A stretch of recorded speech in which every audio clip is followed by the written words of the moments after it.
તો પ્રકાશભાઈ આજે બીજો દિવસ છે, તમે શું કહેવા માંગો છો? તો જય ખાખીજી મહારાજ. પહેલો દિવસ બહુ ખરાબ રીતે ગયો હતો, પણ કટાવના જે સેવકો છે, અહીંના ટ્રસ્ટીઓ છે, એટલા અડગ મનના માનવી છે ને કે કોઈ વાતે હાર માનવા તૈયાર નતા. અને આજે બીજો દિવસ ઉગી ગયો છે, પણ એવું લાગે નહીં કે અહીં આટલો વરસાદ આવ્યો હતો કે વાવાઝોડું આવ્યું હતું.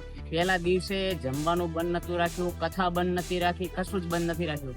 અને બીજે દિવસે ઈના ડૂમમાં અત્યારે કથા ચાલુ કરી દીધી છે. એટલે પહેલા તો ખૂબ ખૂબ અભિનંદન આ કટાવના જે સેવકો છે, કટાવ મંદિરના, કે જેમણે આટલી સતત મહેનત કરી છે. રાત દિવસ સુધી 3 વાગ્યા સુધી મહેનત કરી છે, અને એના કારણે આ શક્ય બન્યું છે. એટલે ખાખી મહારાજનો પ્રતાપ તો છે જ, અને સાથે સાથે અહીંના સેવકો છે, એમની મહેનત કહેવાય ને કે સલામ કરવાને લાયક છે.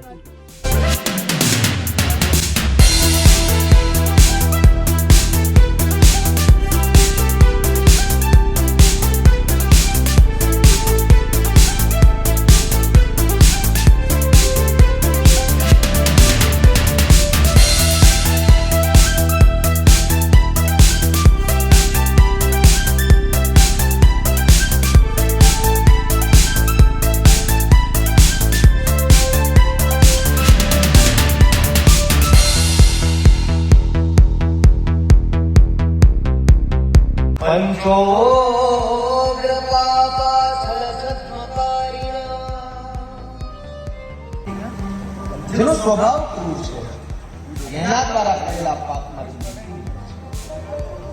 કોઈ હોય તો ઈસાની જેમ નિર્હૃદય માણસ, ઘણા બધા લોકો નિર્હૃદય પછી એને દયા જ ન હોય. પાર પાર ક્રૂરા દાયશો બહુજલ સુરાજ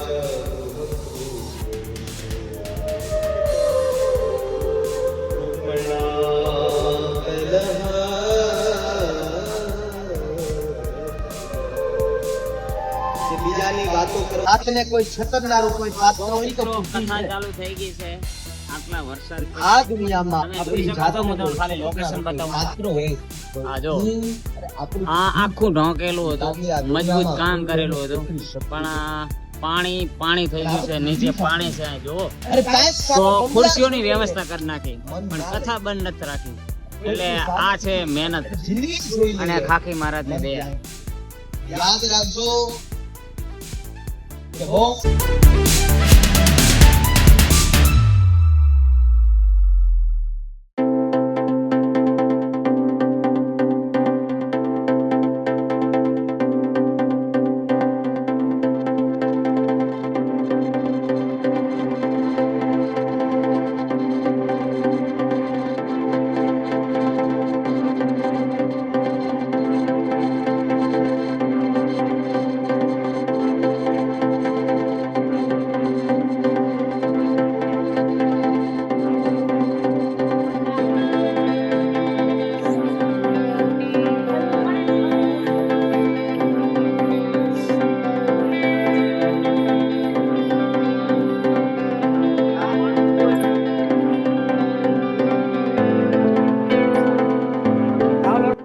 તો મિત્રો, આ છે પુરુષો માટેનું ભોજનાલય, જ્યાં સ્વયંસેવકો અત્યારથી જ મહેનત ચાલુ કરી દીધી છે, કારણ કે પબ્લિક આજે આ વધારે આવવાની આશા છે.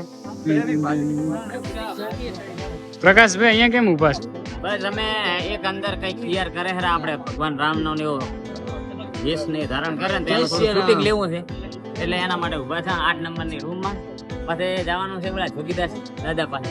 Okay okay. અને વિજયભાઈ, મોબાઈલમાં શું મચીડી રહ્યા તમે? એ બધું ના દેખાય. કેમ, પર્સનલ છે? અહીંયા કે વ્લોગ બનાવી દે. હા, તમે આટલી પબ્લિક આવી છે તો એનો વ્લોગ મારે પણ બનાવવો છે. મારી આઈડીનું નામ છે કટાવની વાતો. લાઈક કરો, ફોલો કરો, કોમેન્ટ કરો અને શેર કરો. માણસોએ મહેનત માર્યા છે બહુ, એટલે ઊંચા લેવલ ઉપર જવાની ઈચ્છા છે.